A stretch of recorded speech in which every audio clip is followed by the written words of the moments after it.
Good morning, everyone. My name is Seychelle Domingo, and I'll be your host for today's talk show. We have an interesting topic to be discussed today. We will be talking about the comparison of China and Philippines culture in terms of Hofstede's six-dimensional model. But first, ano nga ba ang six-dimensional model ni Gert Hofstede?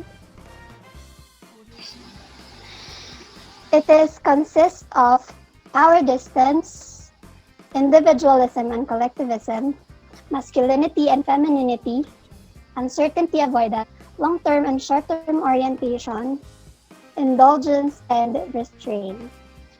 So, to start the discussion, we have Ms. Ann Dimaculangan to discuss power distance of China and Philippines. Thank you. For the people who don't know power distance is the degree to which less powerful members of institution and organization accept that power is distributed unequally. In very high power distance culture, the lower level person will unfailingly defer to higher level person and feel relatively okay with that as it is natural order. As you can see on the data, Philippines rank higher than China with the score of 94. But before I start the topic of power distance comparison between these two countries, let me explain why they are both high scores on power distance. Let's start with China. Like other countries, China has social hierarchy, but they are more strict and organized. And because of it, China became one of the most successful countries in the world. It is widely believed that China's success is based on a unique Chinese third way, a political and economical model that occupies the ground between capitalism and socialism. And it is a part of power distance. Even in the past, ancient China to the end of Imperial China, Chinese civilization lived under a social hierarchy, a ruling system where people are ranked according to status or occupation. From this picture, you will see the past classes of the Chinese social hierarchy. The system may have advantages to keep their country organized and free from chaos, but it's totally unfair for all the working class, which is the servants and slaves. In the present, China's power distance is still increasing. I think we are all aware of their government's one-child policy. They believe that it's a good idea for preventing overpopulation, but the side effect of it is they have too many men, too many old people, and too few young people. That's why in the first of 2016 marks the end of China's controversial 40-year-old one-child policy. Although families will still require government-issued birth permits, China can now request to have two children. It appears that government is abusing their power distance because of the lack of human rights. According to amnesty.org, the government continue to intimidate, harass, and prosecute human rights defenders and independent NGOs, including raids on their homes and offices. Human rights defenders' family members were subjected to police surveillance, harassment, detention, and restriction on their freedom of movement. Other example of it is the LGBT people faced widespread discrimination and stigma in their society. On the other hand, Philippines also have power distance, but unlike China, ours are confusing, unbeneficial, and questionable.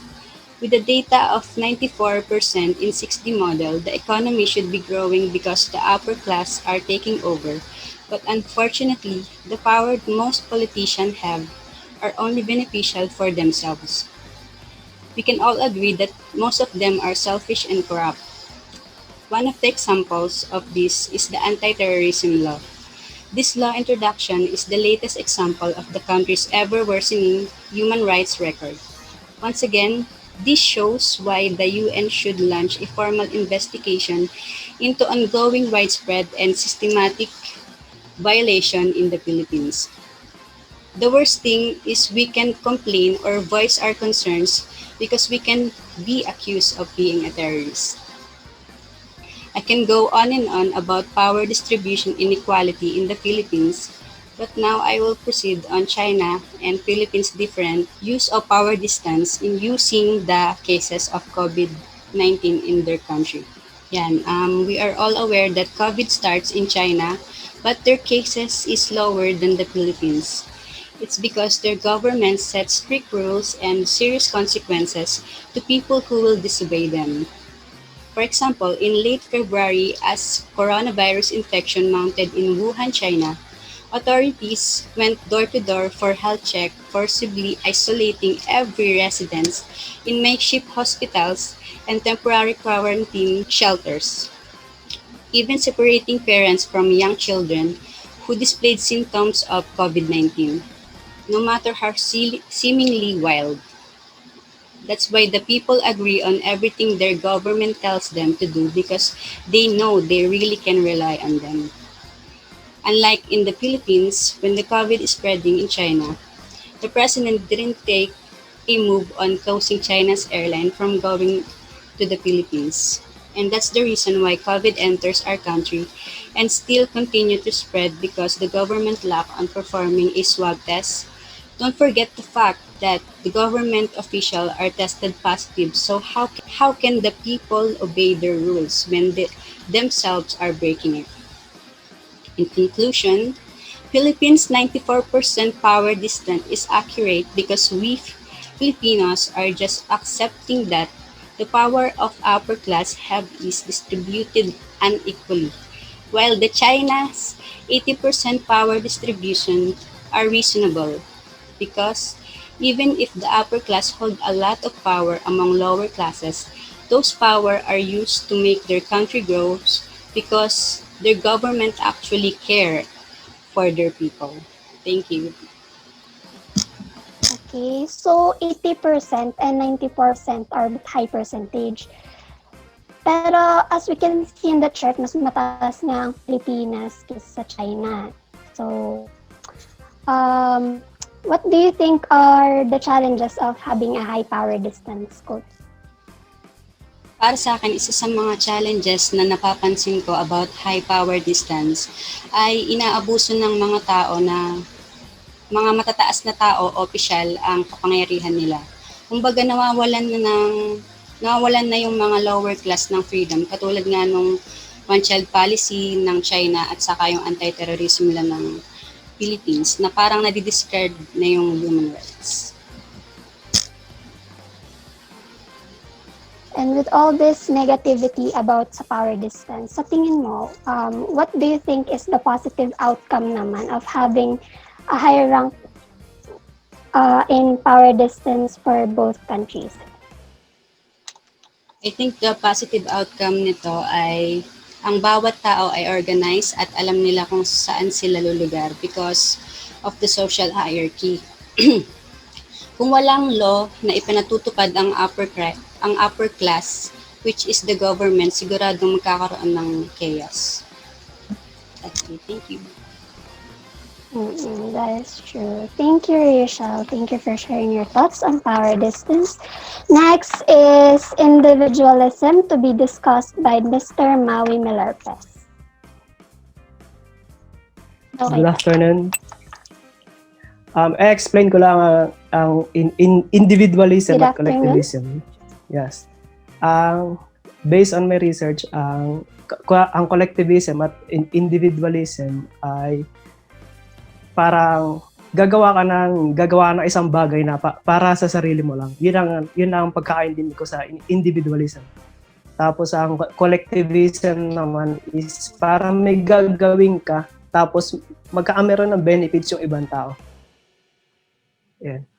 Then based on my research, as you can see on the screen, 32% is the Philippines and China has 20%. It means mataas ang percentage ng Philippines. For me, parang mas pinapahalagahan natin ang kapwa natin Pilipino or ibang tao. Example, as a Filipino, ang mindset natin is parang pag nakatapos tayo ng pag-aaral, parang masusuklian natin yung paghihirap ng magulang natin. And that is collectivism kasi iniisip mo yung damdamin o yung ibang tao o yung magulang mo. Hindi lang yung sarili mo. As compared din naman sa China, ganun din naman. Parang mas malaki lang yung population nila. Pagka-search ko sa China is parang meron silang culture doon na parang hinahayaan nila yung anak nila na maging independent. Example is parang pagdating ng anak nila ng middle age or middle school, parang pinapadala nila yung anak nila sa dormitory. Ibig sabihin, parang hinahayaan nilang maging independent doon para matutong makisama or makibagay. And that is collectivism kasi ang goal ng mga anak nila para pumunta doon is para mag-aral. It means para din yun sa parents nila. Compare dito sa atin sa Pilipinas, walang ganoon. Wala tayong culture na gano'n na ipapadala sa dormitory. Kasi ang culture natin is ang Pilipino is friendly. Yes, ang Pilipino is friendly. Kumbaga nasa culture na natin ng magiging kaibigan. That's it. Okay. So, as what you've said earlier, pinapadala ng parents sa dormitories ang anak nila to be independent. Yes. Sa tingin mo, hindi ba yun parang individualism na culture? Kasi dun sa chart na nga natin kanina, mas mataas. Pareho silang collectivist, di ba? Collectivism. Yes. Pero dito sa sinabi mo kanina, individualism, yun, sinasend nila sa dormitories yung kanilang mga anak para maging independent. So sa tingin mo ba hindi siya individualist na culture? Sa tingin ko hindi siya individualist culture kasi una-una ang goal ng mga magulang is ipapadala yung anak sa dormitory para mag-aral. Ibig sabihin, para din sa sarili nila, kumbaga para din sa kanila, sa pamilya nila. Kaya pinapadala niya sa school. And even ang anak nila is independent or solong mamumuhay sa dormitory. Andun pa rin sa magulang may expenses. So I think that is not individualism. Okay. So, balik tayo. According dun sa chart, considered na pareho silang collectivist country, ba? Though mas mababa yung sa China ng counting percentage, dun sa research mo, sige, mag-base tayo sa research mo. Are there limitations to collectivism? For my research, merong limitation ang collectivism kasi example dito sa Philippines, mas mataas ang percentage sa Pilipinas. So, parang ang example ko is mga politicians. Di ba ang politicians is public servant, tumutulong sila sa mamamayang Pilipino o sa mamamayang tao. Ang nagiging problema lang kasi is parang nahahaluan ito ng corruption. That's why nagiging individualism. So, parang ang nangyayari, nagkakamera ng corruption, tapos nagka-personal na interest sila para lang sa sarili nila. That's it. Okay, here we have Mr. Rich Pineda for the next topic, which is masculinity.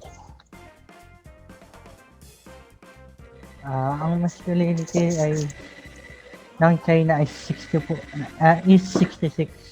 Masasabi ko isang masculine society ang China. Makikita ito sa kanilang mga mamayanan na success-oriented o sila laging nagsusumikap na magtagumpay sa mga larangan ng kanilang pinasok.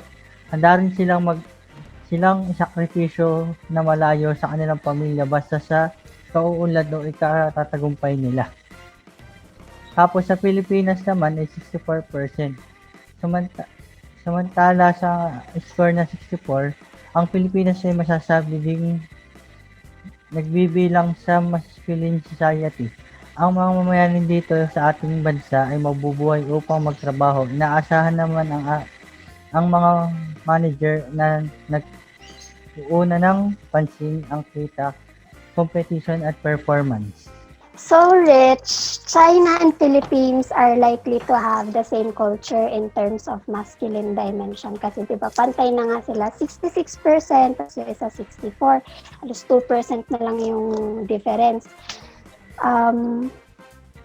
Dahil magkasunod lang yung ranking nila sa masculinity, and according kay Hofstede, masculine society are society that live in order to work. So, ano nga ba yung ibig sabihin ng phrase na live in order to work? Ang ibig sabihin nun ay nabubuhay tayo para magtrabaho para suportahan ng ating mga pamilya, mapaaral ang ating mga anak at higit sa lahat para may mapakain tayo sa kanila. So, sa tingin mo, both ganun din sa China, ganun sa Pilipinas? Oo. Okay, China and Philippines are both competitive countries. Both aims for success. So, what can you say about the issue of China and Philippines on the West Philippine Sea? Kasi 'di ba pareho silang competitive, so may war may issue sila dun sa West Philippine Sea. Anong masasabi mo dun? Ang masasabi ko naman doon, may hirapan din tayo ipaglaban ang mga ating mga karapatan laban sa ibang bansa. Kagaya nga nung nangyayari sa ating claims sa West Philippines laban sa China, na kahit napatunayan na sa International Tribunal na walang karapatan dito ang China at ito ay para talaga sa Pilipinas. Ngunit wala tayong magawa, hindi natin mapilit ang ating karapatan sapagkat takot tayong mawala ang tulong galing China. Ganun. So, kaya mas mataas ang China sa tingin mo? Pwede din naman dahil sila ay mayaman din bansa. Okay, thank you, Rich, for sharing your thoughts about dun sa issue ng West Philippine Sea and your perspective sa masculinity. For uncertainty avoidance, we have Ms. Gelo Adano. So, hello. So, good afternoon to all of us. So, makikita ninyo sa screen ninyo na merong 30% ang uncertainty avoidance ng China kaysa sa 44% ng uncertainty avoidance ng Philippines. So, ano nga ba ang pinagkaiba nitong dalawa? So, ang China, they don't questioning their boss. Kung ito, bigyan ko lang kayo ng thoughts, ang uncertainty avoidance, parang kung baga ito ay pasaway. So, sa China, they don't questioning their boss, pinapalo nila ang instruction, samantalang tayo, pinipili ng mga Pilipino na sumuway kaysa sumunod. Sa Pilipinas, maraming nagdi-disobey agad. Kaysa sa China, hindi. Sa China, they don't disagree with their superior or hindi sila nag-criticize agad-agad sa kanilang sa mga nakakataas sa kanila. And sa China, sila ay hardworking, samantalang tayo, hardworking ang mga Pilipino, pero meron tayong isang bad habit. Meron tayo ay may sakit ng hindi naman siya katamaran. Lagi tayong may mga palusot. Mabilis tayong mag-judge ng mga bagay-bagay kaysa alamin natin yung mga both side na kwento. Kaya mataas ang uncertainty avoidance ng Pilipinas kesa sa China. That's all. Thank you. Okay, so Cesar, connection in today's global situation, yung COVID-19 pandemic. China is already recovering, sabi nga ni Rachel, although this pandemic started from their country. While here in the Philippines, COVID cases are still on rise. So, associating that both countries have a low uncertainty avoidance, what do you think is the difference of China and Philippines? Yeah, both country has a low uncertainty avoidance. But the difference of China in our country, they have plan and they are strictly following it. And that's why COVID-19 cases uh, in their country was decreasing already. The good example of that is in China, most of the people is wearing mask, face shield correctly, even though the authority is not seeing them. While here in the Philippines, alam mo naman, ang mga Pilipino, pag walang nakakakita, hindi sinusunod ang mga protocols or rules. Yun lang po. That's why Oo COVID-19 nga. are still increasing here in our country.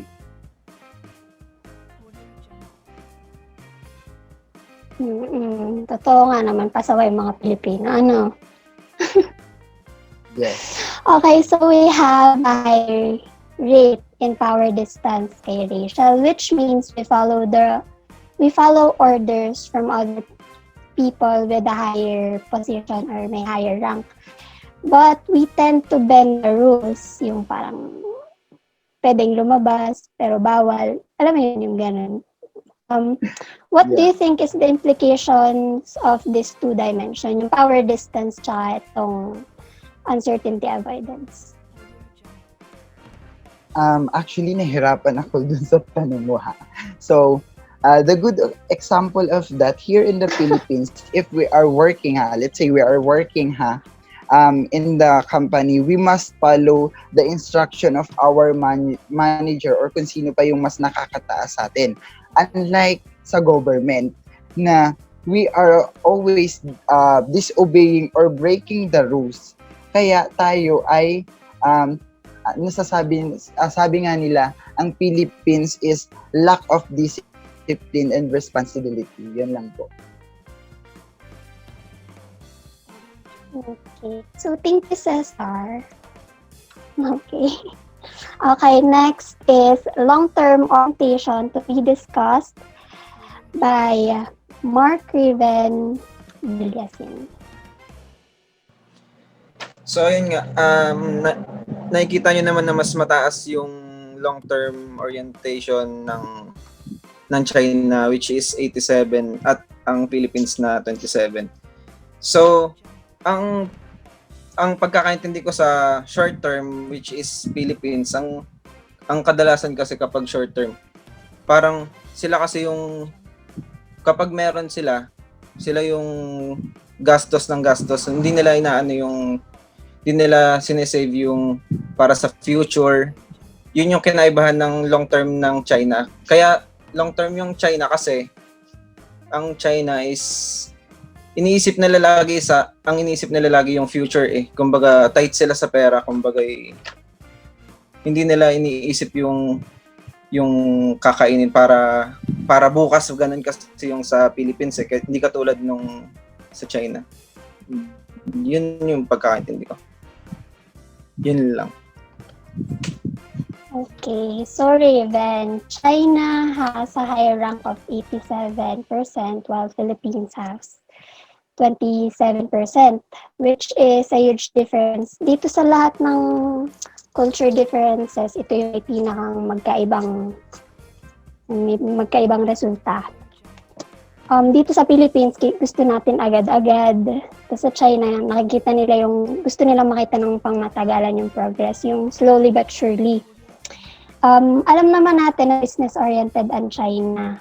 So, China is a masculine dominant and a long-term oriented country. Ang positive trait sa kanila nga is yung sa business industry and in other things. So, what do you think naman is the positive outcome dito sa Philippines na masculine dominant pero short-term oriented? As a short-term oriented kasi, is committed to what is present and give less important about the future. Pero kilala naman natin ng mga Pilipino na pagiging family-oriented at yun yung maganda sa atin kahit nga yung mga ibang mga barkada natin, ang turing natin is family. As we all know, naman na ang pagiging ama o haligi ng tahanan ay responsible para suportahan at alagaan ng kanyang pamilya. At ang pagiging masculine dominant is short-term oriented mo kung ano ang kinakailangan ng iyong mga family. So yun siguro yung sa tingin kong positive outcome ng short-term. So, i-connect natin siya sa situation natin ngayon, which is yung COVID. What do you think is the effect of COVID in the Philippines as a short-term oriented country and sa China as long-term? Alam naman natin na may malaking epekto ang COVID-19 sa mundo at nakikita naman natin na agad-agad nakaka-recover ang long-term oriented na bansa o agad silang nakakabawi. Dahil alam naman ng lahat na ang China o ibang bansa ang gumagawa agad ng paraan, hindi pa man nangyayari sa ngayon pero nakikita na nila o pinaghahandaan na agad nila for the future. Tsaka sila yung looking forward to improve at panatiliin ang kung anong meron sila at gumagawa sila ng paraan o solusyon para kung paano maligtas ang sarili nila o negosyo nila. Pero tayo na short-term oriented ay tumataas pa din ang bilang ng hindi agad nakaka-recover. Kumbaga ay hindi na alam kung anong kasunod na mangyayari. Kumbaga ay nakatuon na lamang tayo sa mangyayari ngayon at kung paano makaka-survive sa araw-araw at umaasa na lamang tayo sa kung kailan matatapos ang COVID-19. That's all. Parang go with the flow, ganun. Ganun ba yun? Thank you, Raven. Last but not the least, we have Mr. Julius Mozo for indulgence. Good afternoon. Indulgence versus restraint. China got 24%, while Philippines 42%. Ang China, mas pinapahalaga ayon sa China is restraint 24% at yung Philippines 42% restraint society. Mas mababa siya kasi mas strict yung nila or yung social norms nila ay nakabatay sa Confucian principle, yung Confucius. Dahil siguro doon na nalilimitahan yung kanilang leisure time or desire nila para yung bang may spend ka lang ng konting oras para isaya mo yung sarili mo. Pero sa kanila, yung oras na yun, inilalaan pa nila para sa trabaho. Kasi iniisip nila yung future nila at yung magiging promotion nila. Kasi ang tinuro ni Confucius dun sa principle niya is perfection in work at yung on time at saka yun sa trabaho. While sa Philippines naman is moral discipline. Yung Filipinos tends more to work hard to pay off the hardship of the parents to pay back all the efforts they give. Example, education at yung parenting nila. Kaya mababa siya kasi yun yung nag-hold back sa atin or mas especially sa isang pamilya or isang kapatid na panganay na yun yung nag-pay back kasi siya yung nakagraduate agad eh. Yun yung binibigay na sustento niya dun sa pamilya kaya hindi niya hindi siya nakakaroon ng time para sa kanya namang kasiyahan. Yun lang. Ay, dagdag ko pala sa China is yung 996 working culture nila ay mandated sa kanila. Hindi mo pwedeng yun, kumbaga yung labag din, parang ganun. Yun ay requires people to work from 9 a.m. to 9 p.m. 6 days a week, 72 hours per week. Kailangan mong maintain yun. Yun lang. Okay. So, di ba parang pareho lang halos sa Pilipino silang hardworking. Oo. Dito sa Philippines, uso yung OT, overtime, di ba? Okay. According dun sa sinabi mo kanina, Philippines and China are restrained because of their moral and ethical values. Di ba? So, sa tingin mo ba na nagtratrabaho tayo mabuhay kasi yun yung moral value natin? I think hindi naman natin pinili yun in the first place because I think that's the nature. Humans need to work, alter nature through their labor in order to provide for one's sustenance and survival.